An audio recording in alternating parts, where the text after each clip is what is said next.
Olá! Hoje nós vamos ver a nossa terceira e última aula sobre gerência de arquivos e nós vamos falar de técnicas de indexação de dados em arquivo em disco utilizando árvores como estruturas de índice. Então vamos lá.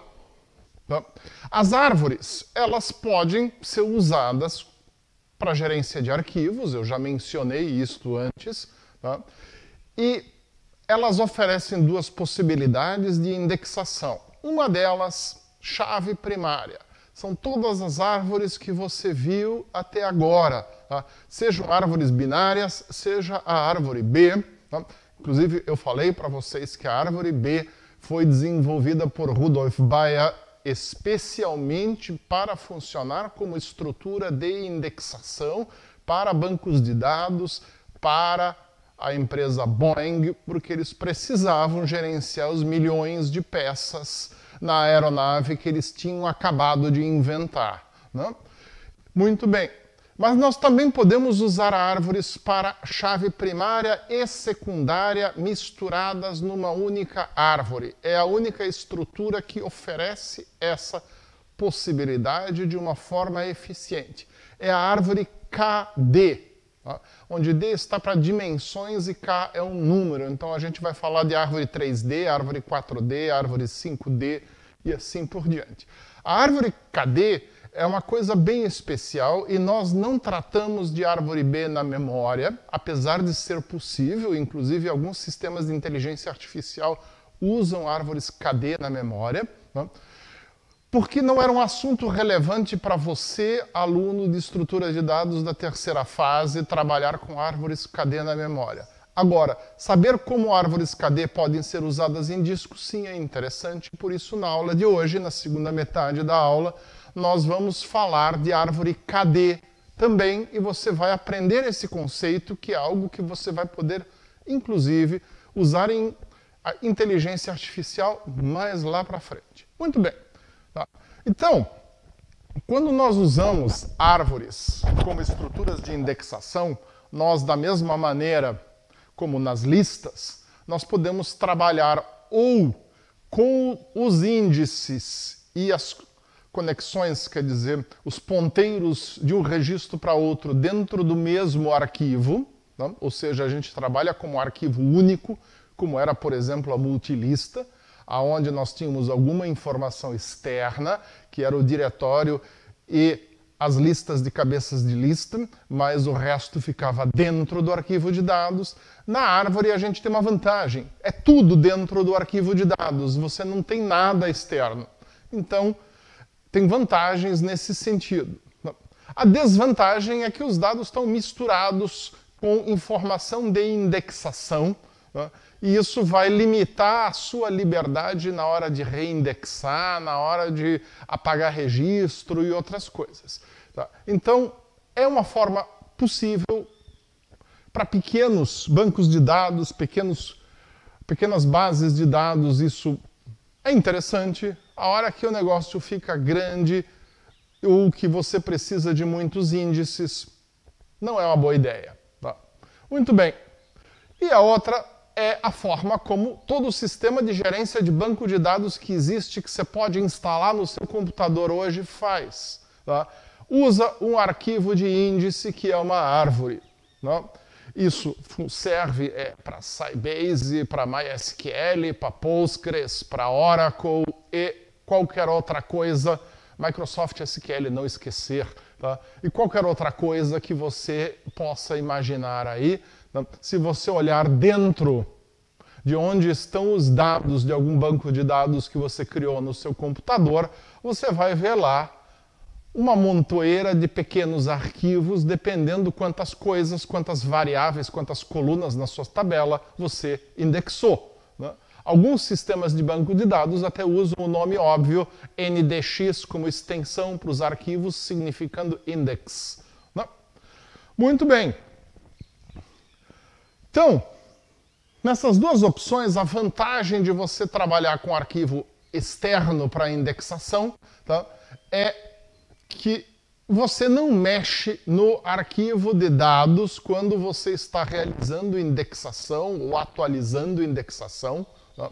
Rotacionando uma árvore, por exemplo. Né? Você pode se dar o luxo de ter um registro imenso, megabytes de fotos, gigabytes de vídeo e seja lá o que for, e aquilo fica lá, você não mexe, só o pequeno arquivo de índices é mexido. Então, isso é uma grande vantagem. Né? E a segunda vantagem é que você pode criar e descriar quantos índices você quiser sem mexer também no arquivo de dados. Né? Se a gente usar aquele modelo alinhavado da multilista, para cada novo índice você tem que criar uma nova coluna, né, e passar ponteiro de árvore por ali. Ou seja, eu resolvi indexar a minha coleção de filmes também por, sei lá, a prima do diretor, nome da prima do diretor. Bom, aí eu vou ter que percorrer tudo. Né? Eventualmente terabytes de dados só para atualizar índices. É muito ruim. Né? Então, trabalhar com arquivo de índice separado é muito mais interessante. Tá? A desvantagem, que na época que o Claybrook foi escrito e colocou isso como desvantagem lá no livro, era uma grande desvantagem, porque naquela época 10 megabytes era um disco rígido, né? É a questão de desperdício de espaço. Hoje, quando a gente mede espaço de um PC embaixo da sua escrivaninha em terabyte, né, isso não é mais um problema. Né? Não é uma coisa que a gente se preocupa muito, um arquivo que só tem número dentro, né, e cópia de chave, né, desde que a sua chave não seja alguma imensidão, né, não tem problema. E se for uma imensidão, a gente usa alguma forma compacta de representação daquilo lá. Né? Muito bem. A vantagem. A principal vantagem de você usar árvore, diferentemente, por exemplo, do arquivo invertido, né, que a gente viu lá, que a Google usou para desenvolver o primeiro sistema que eles inventaram lá, o Sergey Brin e o colega dele, né, e que é um conceito bem diferente das listas que vocês, apesar de serem listas, é um conceito, né, o arquivo invertido é um conceito bem diferente das listas que vocês tinham visto até agora. Na árvore, não, a aplicação é imediata. Eu não tenho que imaginar um novo algoritmo, eu não tenho que imaginar uma nova forma de colocar esses dados no disco para que funcione. Né? Na árvore, para indexação de chave primária, eu simplesmente crio um arquivo de árvore lá e acabou. Não tem nenhum segredo, a única diferença está que ao invés de os meus ponteiros apontarem para endereços de memória, os meus ponteiros contêm números que são endereços relativos ao início do arquivo dos registros dentro desse arquivo. Ou quando a gente tem uma linguagem como Pascal, por exemplo, que me permite indexar por número de registro, é mais fácil ainda. Né? O meu filho da esquerda é o registro número 458, o meu filho da direita é o registro número 277, acabou. Em C++, a gente precisa dizer o meu filho da direita começa no byte 87.527 e o meu filho da esquerda começa no byte 128.412. Mas é isso, não tem mais nada além disso que você tem que colocar lá. Não é muito diferente do que você tinha quando você trabalhava na memória. A diferença aqui é que eu sei o valor, eu uso o valor lá quando eu trabalhava com ponteiro na memória. O endereço de memória era algo transparente para mim, eu não me preocupava em saber qual era o endereço que tinha ali. Não? Muito bem. A grande vantagem de usar árvore no disco é que árvores têm uma pesquisa muito rápida. Então, a árvore é uma estrutura de dados que, quando eu posso usar, ela compensa a lerdeza do disco em relação à memória. Né?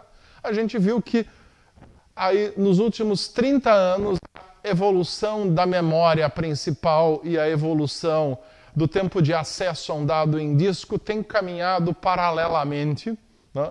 Sempre o acesso a um dado em disco sendo 3 ordens de grandeza mais lento do que o acesso a um dado na memória. Né?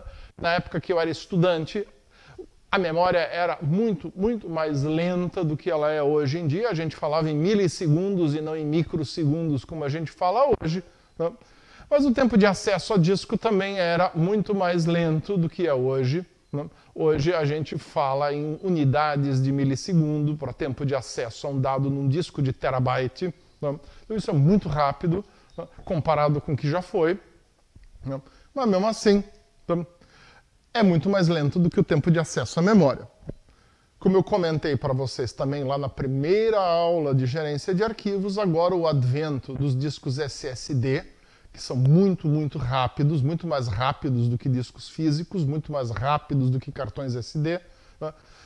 Essa situação está mudando um pouco e muito provavelmente nos próximos anos a gente vai ver aí novas propostas de algoritmos de gerência de arquivos que levam em consideração, tá, essa velocidade maior do SSD. Por enquanto eu não vi nada nessa área acontecer, pelo menos nada que chegou até mim. Eventualmente, se a gente procurar em alguma revista específica, algum journal científico específico para estrutura de dados, a gente pode, quem sabe, já encontrar alguma coisa. Tá? Mas abstraiam disso por enquanto. Hoje, uma unidade de memória SSD, ela emula um disco físico, ela conversa com o sistema operacional como se fosse um disco físico. Né? Então, a gente usa os mesmos algoritmos e o sistema operacional nem sequer sabe se ali tem um disco magnético girando ou se ali simplesmente tem uma memória CMOS de estado sólido que não esquece o que você botou nela quando você tira da tomada. Muito bem. Então, qual é a desvantagem? Como eu falei, ela é relativa na era do terabyte embaixo da sua escrivaninha, dizer que árvore desperdiça espaço é uma coisa relativa, já foi um assunto importante, né? Mas hoje em dia não é mais tanto. Tá? Uma coisa, porém, que é uma desvantagem é redundância de valor de chave. Tá? A redundância de valor de chave é um problema porque os algoritmos de árvore, né, eles não colocam chaves com o mesmo valor uma atrás da outra. Né? Só colocam no mesmo caminho da raiz até a folha. Né? Então, se eu não tenho certeza de que uma determinada chave que eu estou procurando na árvore existe nessa árvore uma vez só, né, eu tenho que modificar os meus algoritmos de busca todos e sempre pesquisar até achar uma folha. Eu só paro quando eu cheguei no final. Isso significa que todos os caminhos que eu percorro dentro da árvore são sempre do mesmo tamanho. Tá? Isso vai piorar um pouco o meu tempo. O meu tempo continua sendo logarítmico, mas ele não é mais tão bom quanto ele era, né, quando eu tinha a chance de o meu caminho de busca parar no meio da árvore, parar em cima da árvore, coisa assim. Tá? Então, façam isso em casa. Se você está em dúvida sobre o que eu estou falando, não está claro, tá? Pegue, monte uma árvore de busca qualquer, não precisa ser balanceada, tá? Com bastante dados aleatórios, e aí depois comece a inserir dados com um valor que você já inseriu antes, intercalados com alguns dados de outro valor. Você vai ver que você vai inserir todos no mesmo caminho, mas eles vão estar em alturas diferentes naquele caminho. Apesar de você estar sempre inserindo na folha, se você inserir alguma nova coisa que for por aquele mesmo caminho, ela vai ficar embaixo daquela, aí vem outra chave igual, vai ficar mais lá embaixo. A árvore de busca, ela nunca organiza chaves iguais de maneira que estejam uma embaixo da outra, de forma que eu achei a primeira, agora eu só vou procurar enquanto eu achar iguais, a hora que não tiver mais igual, eu paro porque não tem mais. Não. Eu tenho que ir até a folha para ter certeza de que eu achei todas as instâncias de um determinado valor. Tá? Então essa é uma das razões porque a árvore é ruim quando eu trabalho com chaves que têm muita redundância. Na verdade, assim, não é nem chave que tem muita redundância. A partir do momento que eu não tenho certeza se a minha chave é redundante ou não, eu preciso modificar o meu algoritmo de busca e sempre buscar até chegar numa folha. Não tem jeito. Mesmo que só tenha, mesmo que eu acredite que pode ter no máximo 2 instâncias com o mesmo valor, 2 João da Silva, por exemplo, tá? Eu tenho que sempre procurar até a folha. Não tem jeito de eu fazer diferente. Tá? Então, isso é uma questão importante também, porque os algoritmos que a gente viu até agora, para busca em árvore, todos eles partiam da premissa de que eu encontrei o valor de chave que eu estava procurando, eu posso parar de procurar.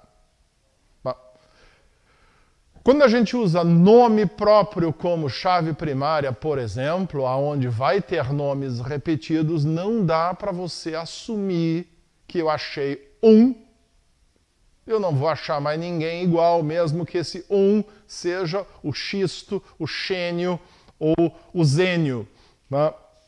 Ou a zenaide. Né? Mesmo assim, sendo um nome raro, a gente tem que procurar até a folha para ter certeza que não vai ter um segundo xisto, xênio, zênio ou zenaide. Né? Isso é importante.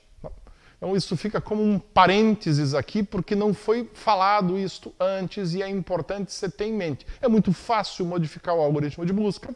Né? É só substituir o critério de parada de achei pelo critério de parada é folha. Né? Não tem grande coisa para você fazer, não tem nenhum desafio de programação, mas é importante. Tá? Então, a hora que eu tenho muita chave parecida ou muita chave igual, começa a ficar caro, né? Fazer esse tipo de busca. Embora eu só precise percorrer o caminho até a folha uma vez. Então, se tiver 20 João da Silva na minha base de dados, a hora que eu cheguei na folha eu encontrei todos os que existiam. Eles vão estar todos no mesmo caminho. Eles não vão estar em caminhos paralelos, mas mesmo assim é importante a gente tomar esse cuidado. Muito bem.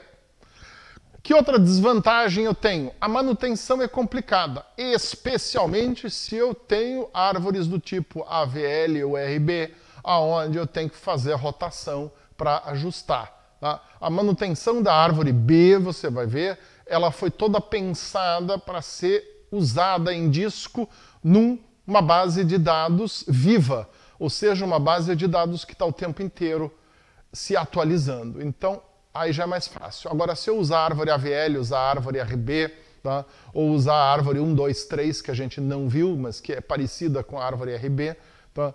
Aí você vai precisar gastar um tempo ajustando, tá? Depois de uma inserção, ajustando depois de uma deleção, ajustando para manter equilibrado. Tá?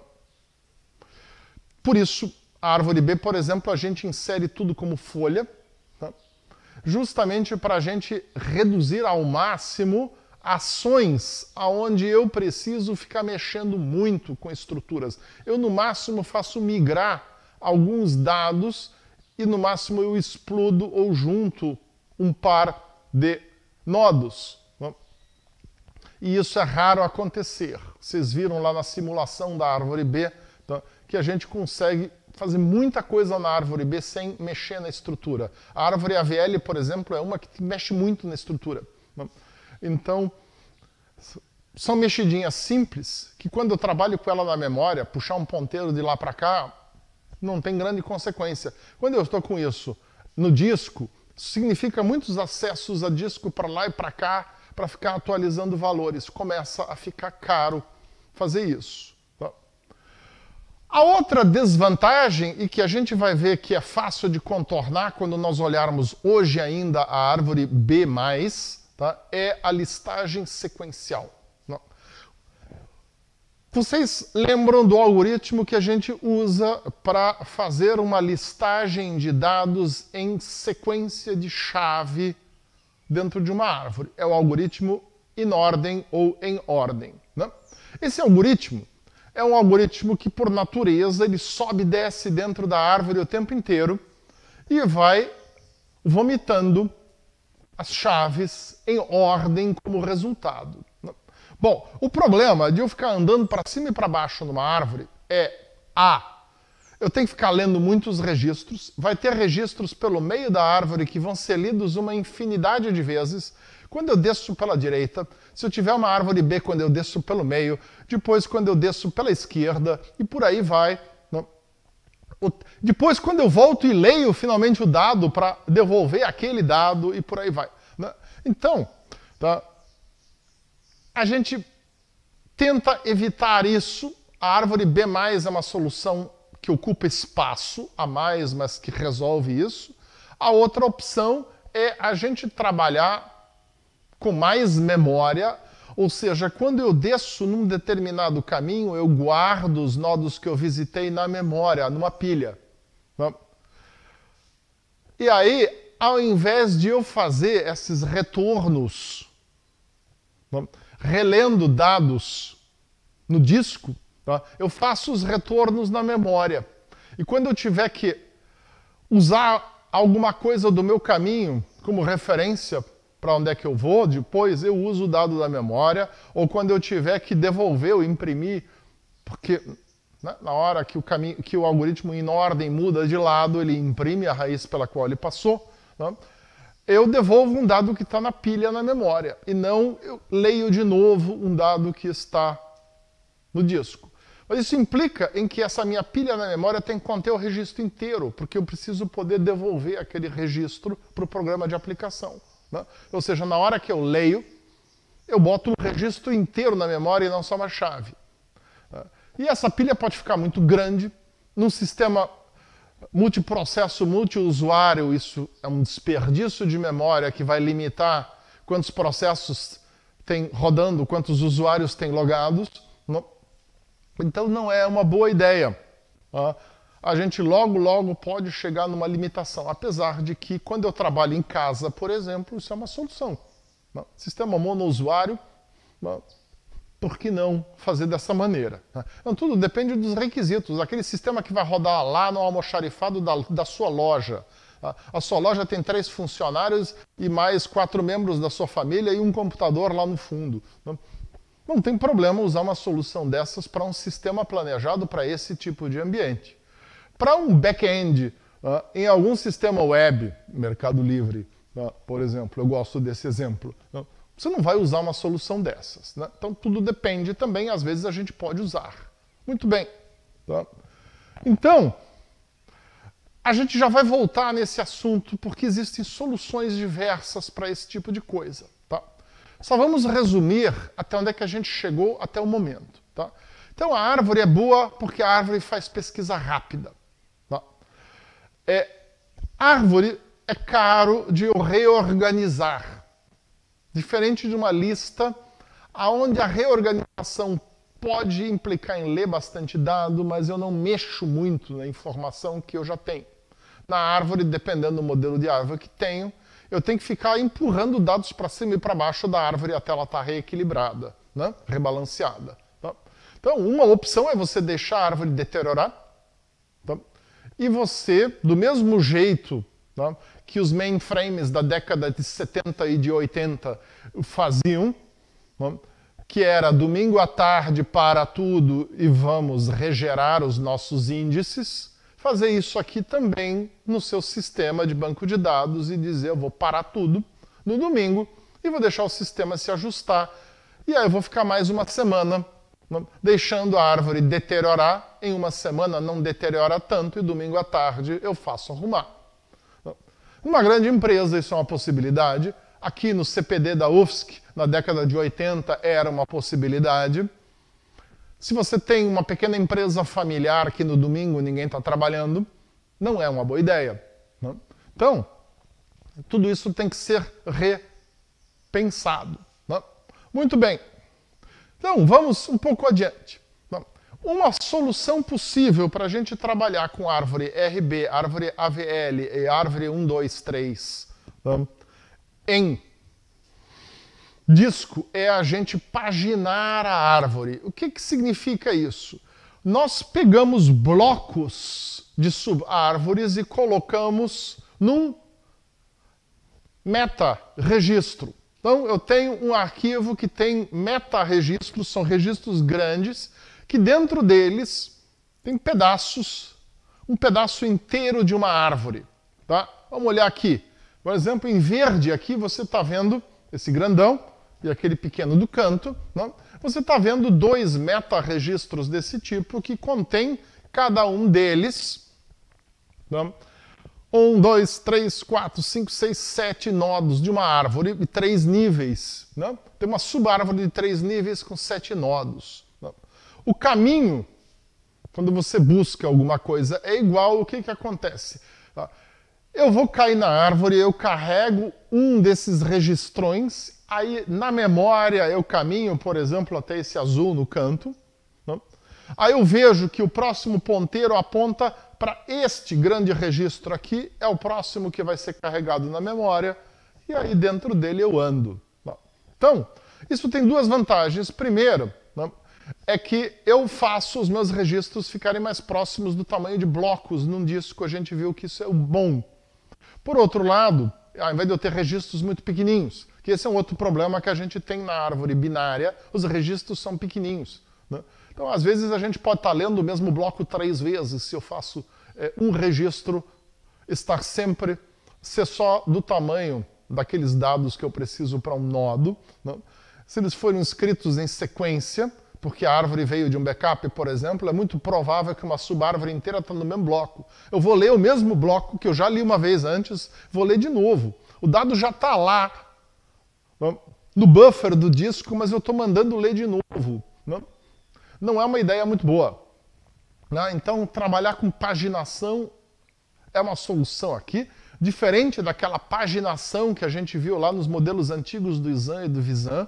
Tá? Essa aqui é uma paginação de alto nível em termos de algoritmo. Você não precisa saber coisas sobre a estrutura física do disco. Você simplesmente, na verdade, está trabalhando com um sistema em arquivo que tem registros grandes, e cada registro tem, por exemplo, nesse desenho aqui, 7 nodos da árvore. Né? Muito bem. E os únicos ponteiros que apontam para fora do registro, né, são esses 8 ponteiros que você tem aqui embaixo. Né? Os outros ponteiros são ponteiros internos dentro do registro. Então, isso é uma facilidade, ajuda bastante. Né? Muito bem. Qual é o problema? Né? Nada é grátis. Né? Então, quando eu tenho uma aplicação aonde, né, primeira coisa, todos os algoritmos vão sofrer alterações. É a primeira coisa. Tá? A segunda coisa é que o rebalanceamento fica muito mais complexo. Já vou voltar para isso. Então, olha aqui. Tá?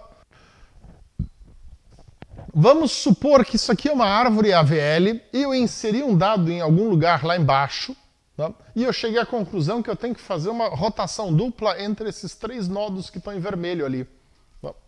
Bom, para eu fazer a rotação dupla nesses 3 nodos, eu tenho que carregar essas 3 páginas na memória, porque vai ter informação em cada uma das 3 páginas que vai mudar de lugar. Né? Isso significa que aquele nosso algoritmo da rotação dupla, que era uma coisa pequenininha, elegante, bonita, né? Do ponto de vista matemático, é um algoritmo muito bonito, muito simples, né? Muito elegante, ele vai ficar bem diferente aqui. Né? E você tem que pensar em como é que vai programá-lo. Né? A gente não trouxe os algoritmos para esse tipo de coisa aqui, você vai achar isso em vários livros. Se você ficar com vontade de programar uma árvore binária balanceada e usar uma árvore AVL como a estrutura dentro dessa árvore binária, balanceada não paginada. Então, isso aqui é interessante quando eu tenho bancos de dados que não são muito voláteis. Tá? O que significa? Por exemplo, o meu almoxarifado da empresa é um banco de dados, a não ser que a minha empresa seja uma empresa que recebe e revende produtos, mas aí eu não vou ter aí eu vou ter o meu estoque e não o almoxarifado é para uso interno. Né?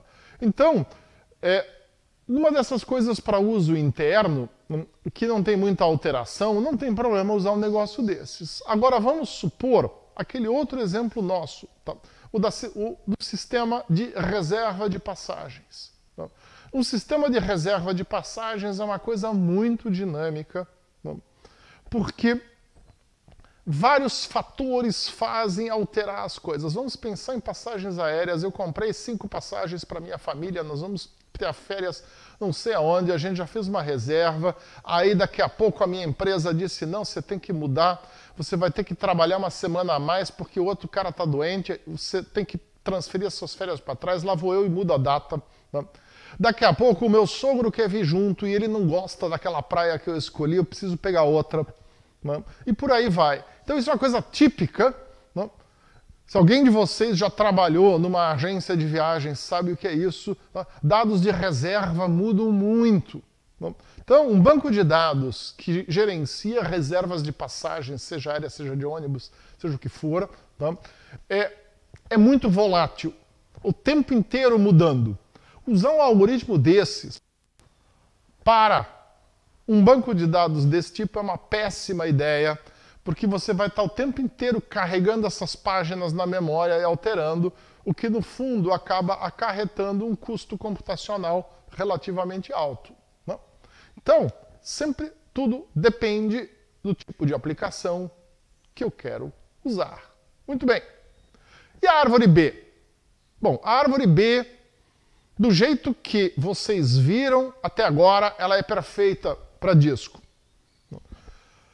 Você pode criar nodos bem grandes, de maneira que, em função do tamanho da chave, o nodo fique próximo do tamanho de um bloco, e aí a gente otimiza a leitura e a escrita de nodos no disco.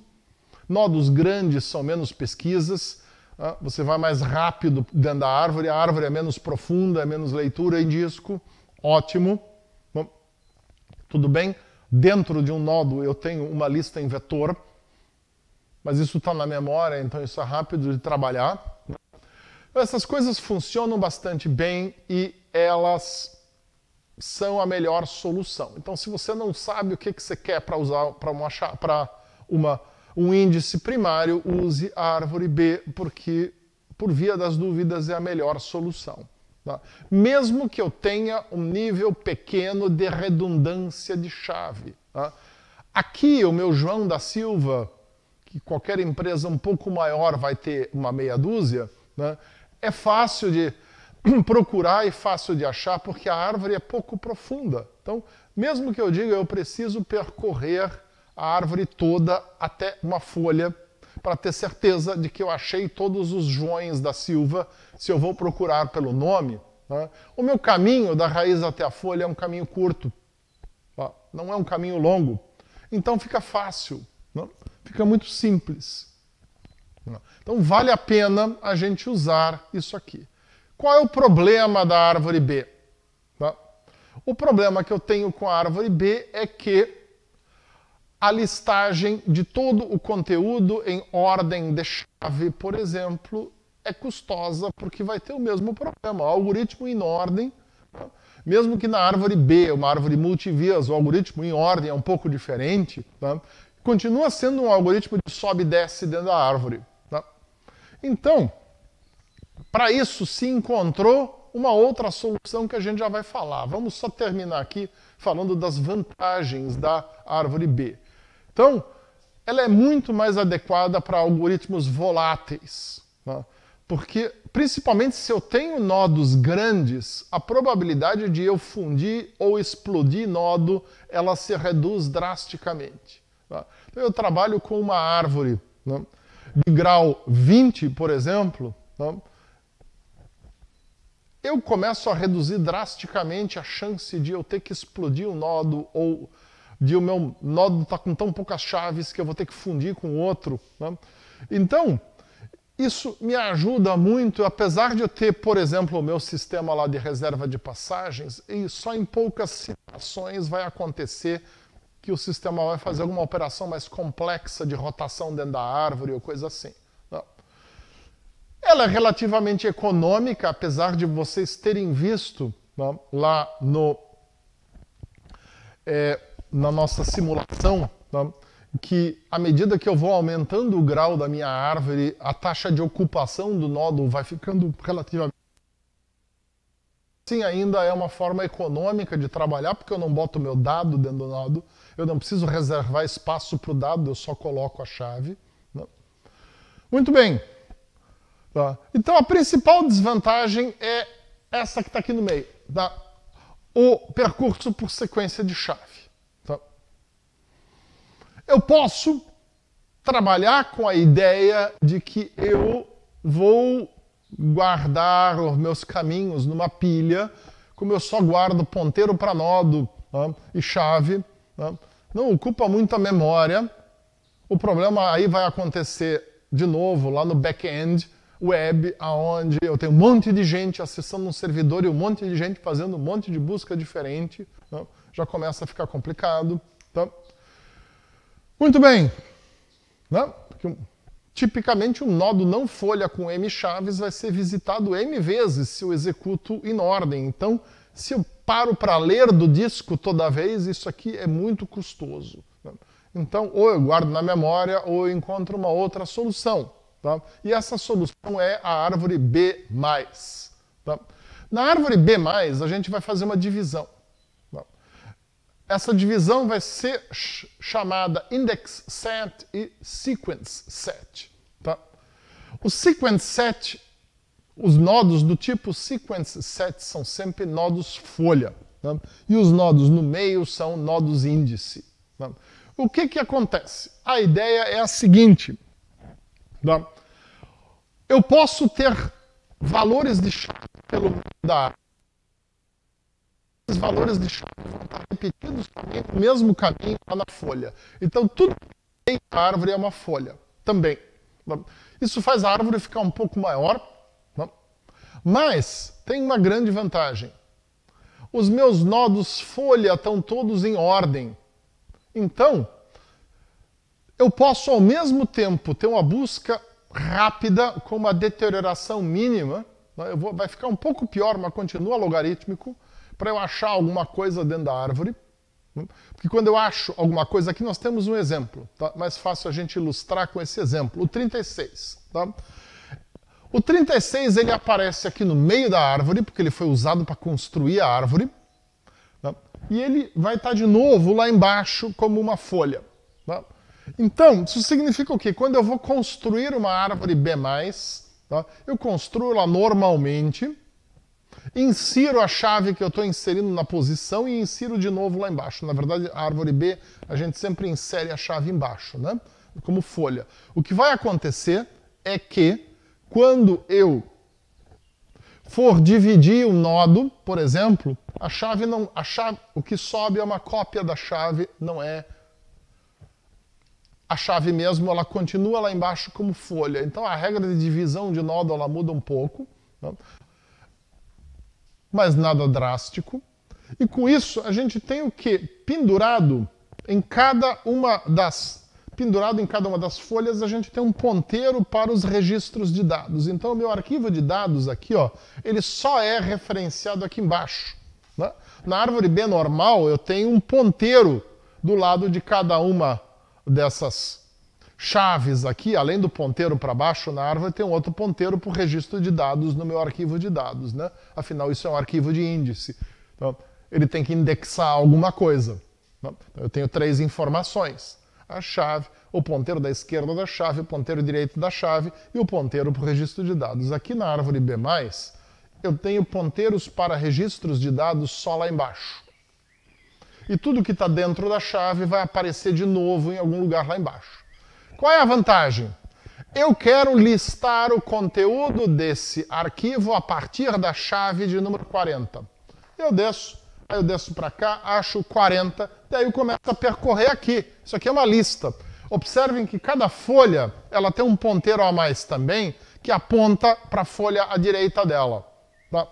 Então, isso aqui é um arquivo que pode ser percorrido tanto como se fosse um arquivo indexado sequencial, e com isso eu tenho uma forma extremamente eficiente de eu recuperar dados em sequência, como também pode ser percorrido como um arquivo de busca em árvore. Tá?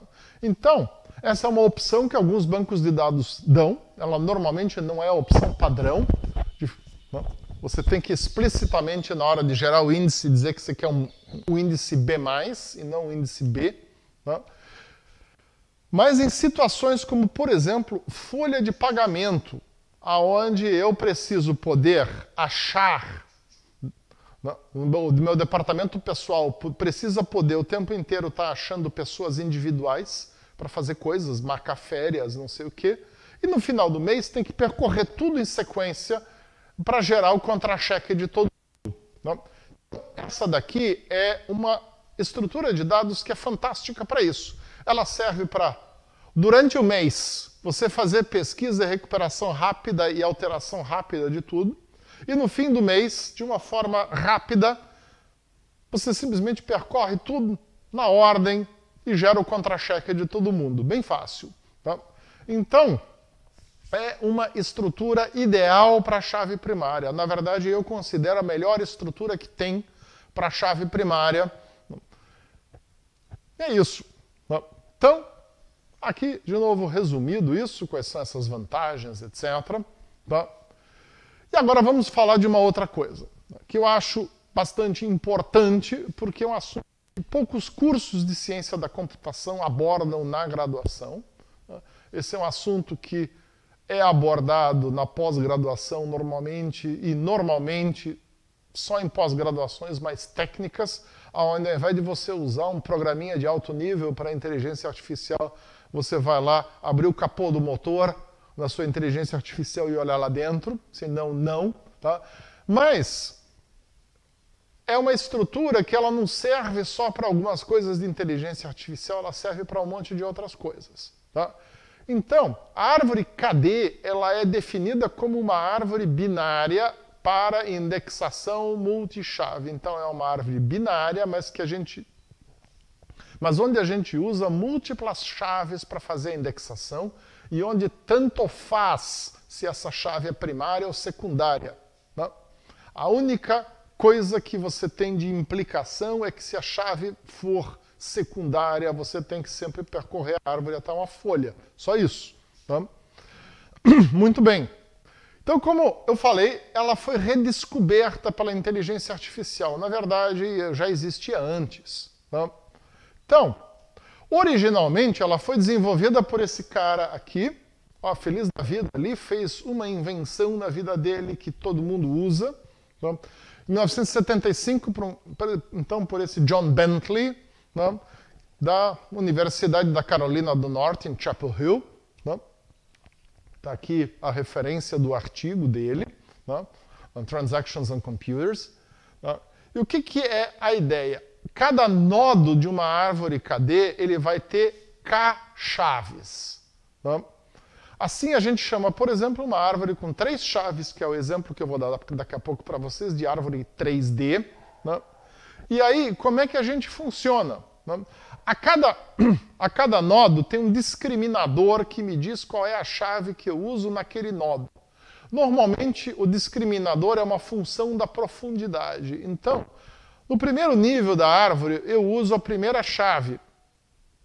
No segundo nível da árvore, eu uso a segunda chave. Então, eu sempre considero o nodo que eu estou olhando como um nodo de árvore binária, onde só tem uma opção, direita ou esquerda. Né? Mas a chave que eu uso é diferente. Quando eu estou no terceiro nível, eu uso a terceira chave como discriminador. E quando eu estou no quarto nível, eu volto, eu uso de novo a primeira chave. E por aí vai. Tá? Então, essa é a ideia. Tá? Então, ele usou uma nomenclatura diferente. Tá? Então, o filho à esquerda, quer dizer, o que é menor do que a chave numa árvore binária, aqui se chama low sun. Tá? E tem um parâmetro. P é a profundidade onde eu estou e P é uma função elíptica que vai e volta sempre, né? Circular. Tá? Muito bem. E o filho da direita a gente chama de high sun. Né? O critério é o mesmo. A chave que eu estou olhando nesse momento, se for menor, desce à esquerda, se for maior, desce à direita. Beleza. Tá? Então, é o que está aqui embaixo. E é mais fácil da gente ver isso se a gente olhar um exemplo, que é o que nós vamos fazer daqui a pouco. E quando for igual, o que acontece? Na árvore binária, a gente simplesmente dava um chute e dizia menor ou igual para um lado, maior para o outro, ou menor para um lado e maior ou igual para o outro. Aqui nós não vamos fazer isso. Na árvore KD, a gente começa a olhar as chaves vizinhas. Então, vamos supor, eu tenho 9 chaves e no momento eu estou na chave 5, aquela situação onde eu estou no meio.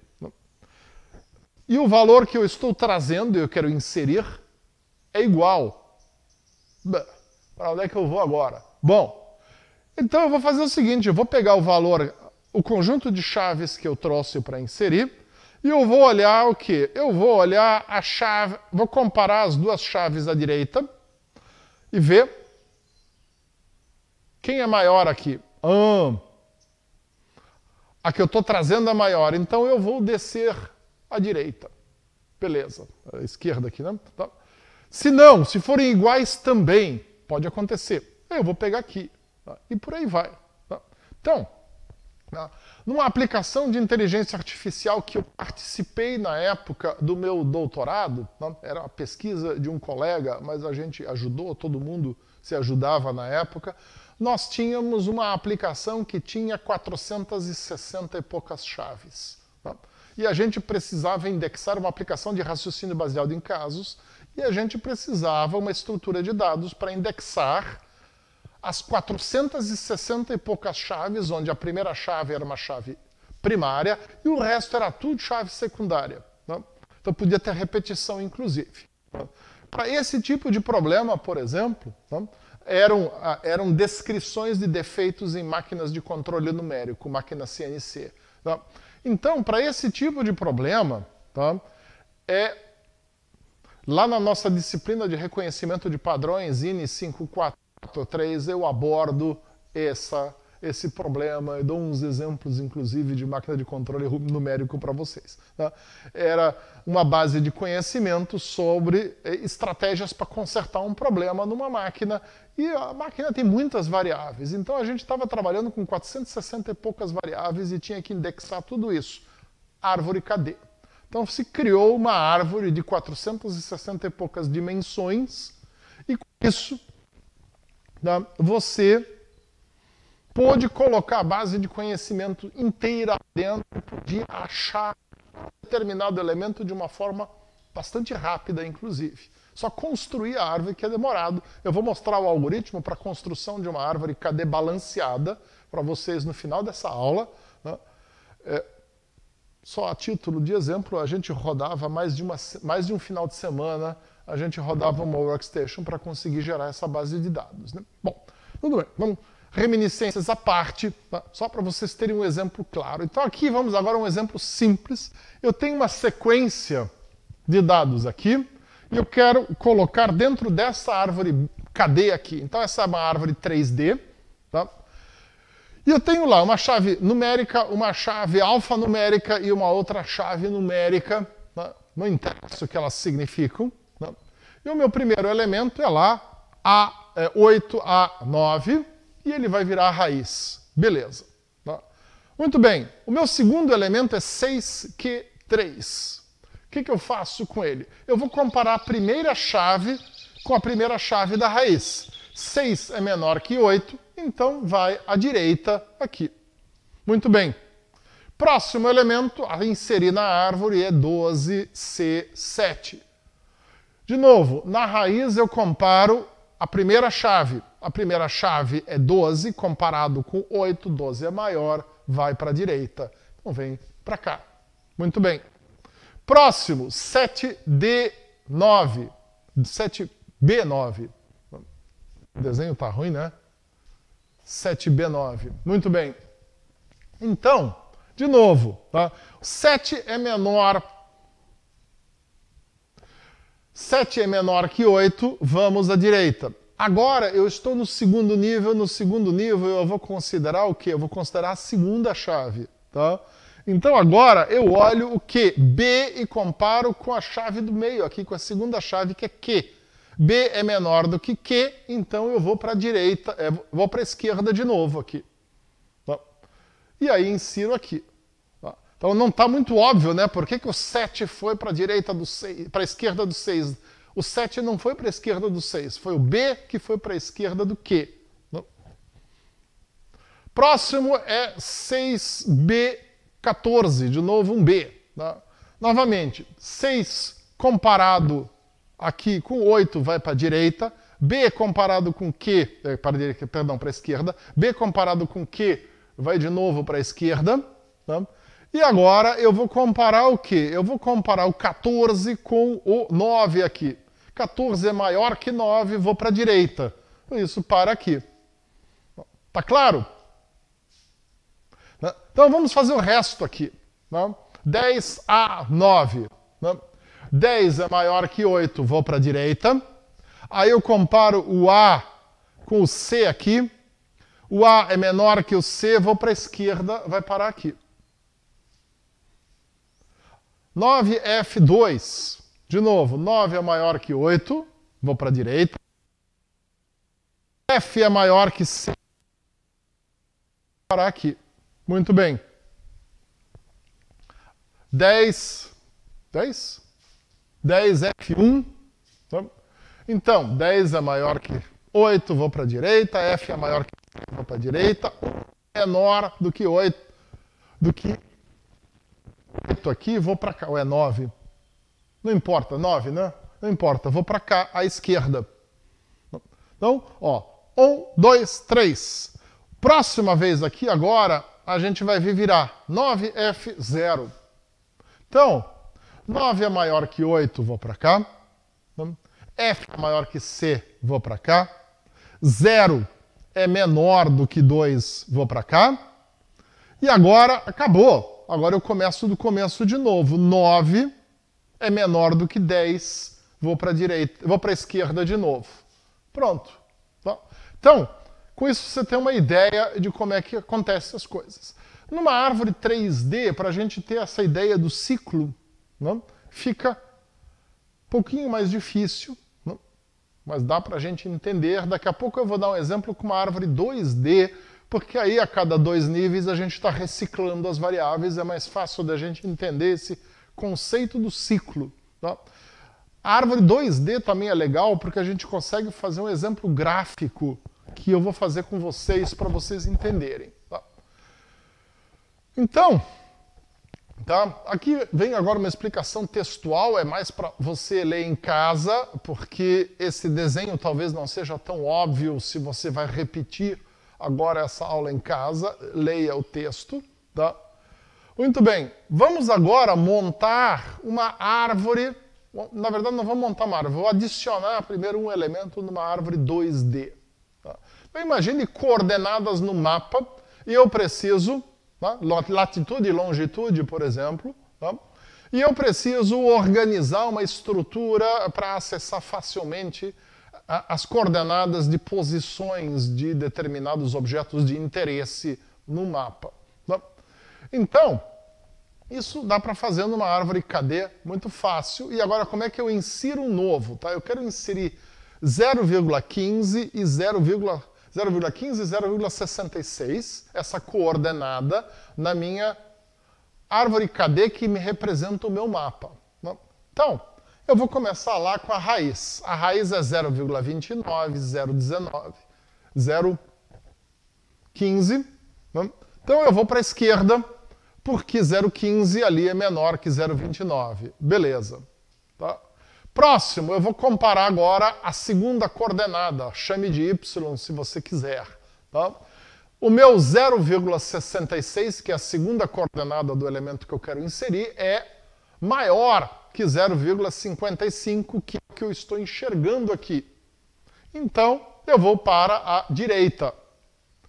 Muito bem. Agora comparamos. Agora passei o ciclo uma vez, agora vou reciclar as minhas variáveis. Tá? Então começamos de novo comparando a primeira chave. Tá? 0,15 é maior do que o 0,04 que está aqui. Então vou à direita de novo. Agora eu comparo 0,66, a segunda variável, com o 0,89 que está aqui. E eu digo, vou à esquerda porque é menor.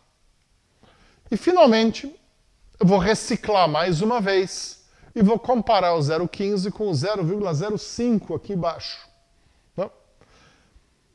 E é maior. Então, eu vou inserir a direita dessa folha. Pronto. Está feito. Então, esse é o processo. Agora, você imagina isso. Dá para a gente fazer isso com 50 e poucas variáveis, 200 e poucas variáveis, como você quiser. Tá? Muito bem. Então, qual é a vantagem? A árvore KD pode ser usada direto para todo tipo de busca, simples com limite booleana, sem nenhum tipo de alteração. O tempo médio de acesso não é muito pior do que uma árvore binária. Na verdade, é da ordem de 1,4 log 2 na base n, se ela estiver balanceada, tomando esse cuidado. Tá?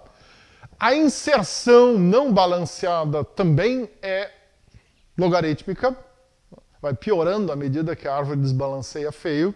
Né? E tem que tomar o cuidado de que a gente não vai estar rebalanceando. Né? O rebalanceamento é extremamente complicado, tanto que eu não vou nem ensinar aqui para você. Né? Se eu tiver uma base de dados muito volátil, né? Observem que o exemplo de inteligência artificial que eu dei para você antes lá, né? É um exemplo de uma base que não é volátil. Né? São descrições de casos de falhas em máquinas que não são descrições absolutamente estáticas, porque à medida que se vai adquirindo mais experiência, se interage com o mundo, vão aparecendo novos casos que vão sendo incluídos. Tá? Mas não é uma coisa que se está apagando e inserindo e modificando elementos o tempo inteiro. Né? Então, por isso, a gente desconsidera rebalanceamento nessa árvore. Normalmente, se a árvore está muito deteriorada, você vai gerar uma nova, a gente já vai ver como. Tá? Então, um outro problema é que os nodos são tipicamente pequenos, como toda árvore binária. Isso você resolve com paginação, do mesmo jeito que a gente resolvia a árvore AVL ou a árvore RB, com uma vantagem. Como eu não faço rebalanceamento nessa árvore, todos os problemas que vão ocorrer na paginação com o rebalanceamento não ocorrem aqui. Muito bem. Então, resumindo, árvore KD é excelente para arquivos com muitas chaves secundárias. Tá?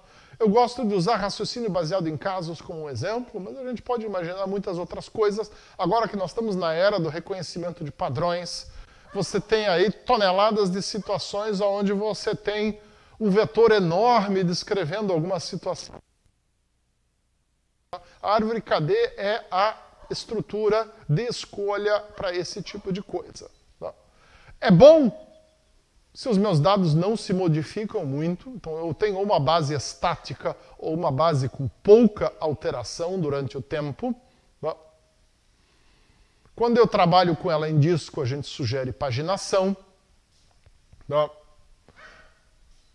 E a paginação me ajuda também com buscas booleanas e outras coisas, porque eu carrego sempre uma subárvore na memória, é mais fácil eu comparar informações dentro de uma subárvore. Tá? Então fica mais eficiente a gente trabalhar com isso também. Tá? Então vamos construir uma. Tá? Então eu vou ter um exemplo aqui que é um conjunto de coordenadas. Tá? E eu vou, da mesma forma como eu mostrei para você lá na árvore binária, tá? Eu mostrei um algoritmo para construir uma árvore absolutamente balanceada, tá? Que era um algoritmo lá pouco prático. Tá? Eu vou mostrar aqui como a gente constrói uma árvore KD, absolutamente balanceada. Ele é pouco prático, completamente inútil, mas ele serve quando eu tenho uma montanha de dados e eu quero construir uma base de conhecimento com essa montanha de dados. Tá?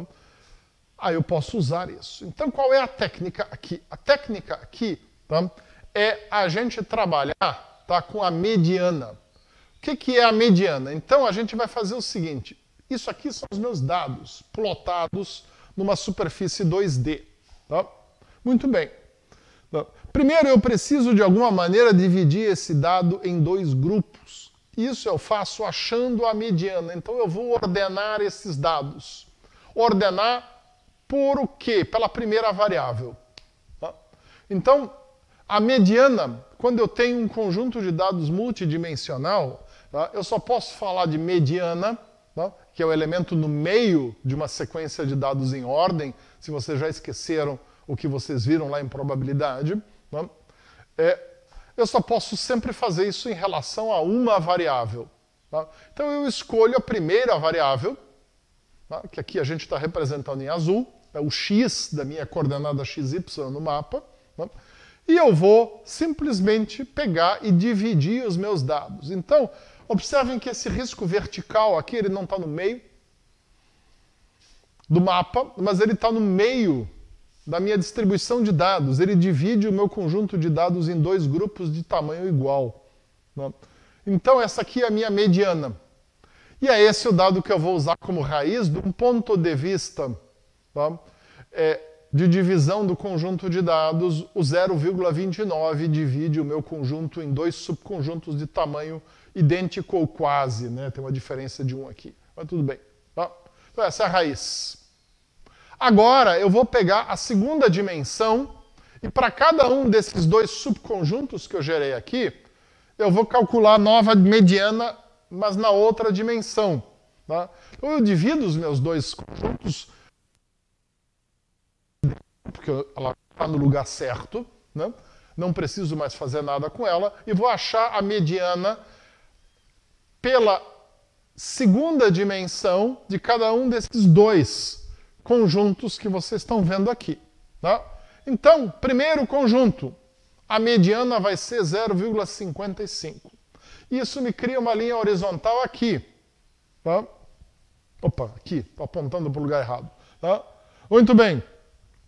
Essa linha me divide isso aqui em dois grupos, de novo, com quantidades iguais de coordenadas. Ou, ponto de vista prático, iguais. Pode ter uma diferença de 1. A mesma coisa eu faço com o segundo conjunto de dados e a minha mediana vai ser 0,42. Tá aqui. Também divide isso aqui em dois subconjuntos iguais, de tamanho igual em termos de número, ou dois conjuntos de número de elementos igual. Muito bem. Fiz aqui o segundo nível da minha árvore, tá aqui embaixo. Tá? Muito bem. Agora eu continuo fazendo o mesmo processo. Agora eu vou reciclar as minhas coordenadas e vou começar de novo com azul, primeira coordenada, e acho as duas medianas e vou criar o terceiro nível daquele lado da árvore. Né? E agora eu vou fazer a mesma coisa do outro lado. Observe o desenho. Tá? Agora eu estou criando de novo linhas verticais que de novo subdividem. Observe que o tamanho das áreas que eu estou criando aqui é diferente. Tá? Mas não são de elementos em cada uma dessas áreas, e esse número de elementos ele é equivalente. Tá? E agora eu vou para o próximo aqui, que na prática é o último. Tá? Segunda coordenada nesse nível. Gerei mais essas divisões aqui. E agora eu só preciso colocar as folhas. Né? Os pontos restantes aqui são, que estão em branco ali, são todos eles folha. E eles vão ali embaixo. Pronto. Tá?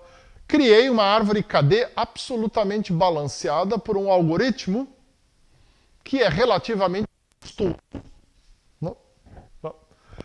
Eu preciso chamar um algoritmo de ordenação para cada mediana dessas. Tá? Os melhores algoritmos de ordenação têm complexidade em n log de n. Né? Então, se eu usar um algoritmo ruim, porque eu estou trabalhando com números pequenos, eu vou ter n ao quadrado de complexidade. Esse ruim vocês já viram, o bom a gente vai ver no próximo capítulo da disciplina, que é o capítulo de ordenação, é o último que falta esse semestre. Né?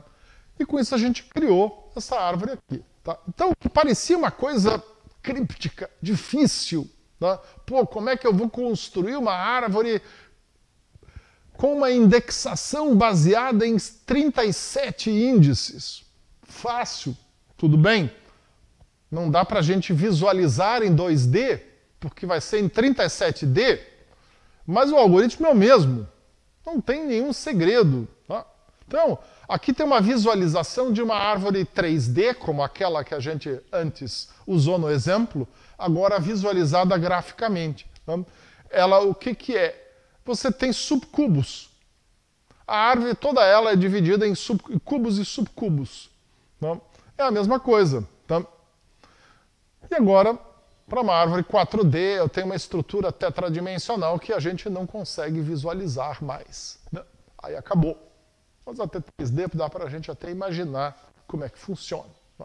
Então, resumindo, isso aqui é bem legal, desde que a sua base de dados não seja volátil. Não vá usar isso para fazer um sistema de reserva de passagem aérea, por exemplo.